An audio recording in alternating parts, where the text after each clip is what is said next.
منګوره کې قصابانو د نوي سلاټر هاوس بدلولو او سهولیات نشوالي په ضد احتجاجي مظاهره کړې او نوي ځای کې څاروو ذبح کولو څخه انکار کړی. قصابانو وینا تر مخه دوی د مودې راسې منګوره کې دننه څاروي ذبح کول چې ترې ولس او قصابانو ته اسانتیاګانې وي، ولې اوس نوي ځای کې هیڅ قسمه سهولیات نشته. موږ ورته روغه خبر دا کوو چې تا کومه قصابخانه جوړه کړې ده هغې ته سړک نشته، لار ورته نشته، بجلي ورته نشته.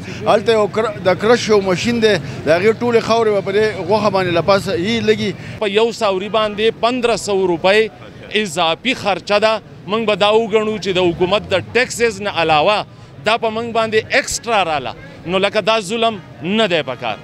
د قصابانو وینا ده چې نوي ځای کې دوی باندې کرایانې زیاتې شوي، دوی نه ټي ایم ای باقاعده ټیکس اخلي. که چېرې دغه فیصله واپس نه کړه شوه نو دوی به په سخت احتجاج دا سپورې کړي.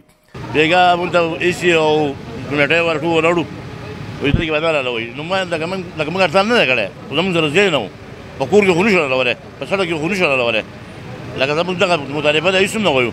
که دا خبره ده واپس وانه غسته نو د لنډاکي نه والا او د کالامه پورې به مکمل طور زموږ دوکانونه بني، که هغه ورځې که هغه دوی که هغه هفتۍ زموږ دوکانونه مکمل طور بني. موږ دوکانونه نه کولاو، موږ دا 2-2.5 کسان یو په منګورې په سیټې کې.